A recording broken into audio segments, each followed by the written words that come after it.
I think leaders have a number of characteristics that they need to be developing. Of course, you need strong leadership skills, but to be a leader, you need to have followers. I think that might be one of Simon Sinek's quotes.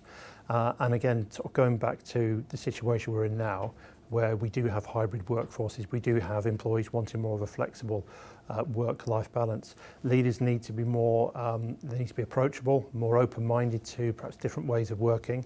You know, demanding all your staff in the office 5 days a week to work from 9 till 5, it is not going to work anymore. So I think it's more sort of open-minded, more tolerant. Also, they need to be extremely resilient. You know, there is a phrase, it's tough at the top, and people are all struggling mentally, and leaders themselves are struggling mentally, and it's being maybe open to talking to your staff about, you know, how are we all feeling, this is how I'm feeling, I'm struggling with this, what else are we struggling with, how can we work with each other, rather than being this sort of stoic leader who's in the ivory tower able to deal with everything. I've always believed in a sort of more of a servant-based leadership.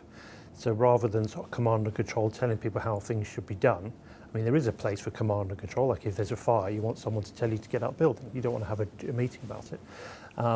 But you, particularly since COVID, there's been a need for leaders to be a lot more sort of empathetic towards their employees, canvassing opinion, a lot more empathy involved. So, you know, particularly if you've got a remote workforce, if you've got 8 people in the office and 2 at home, do the 2 people at home still feel included and part of a team? You know, how are corporate values measured, and how do you nurture people with corporate values in that sort of a world?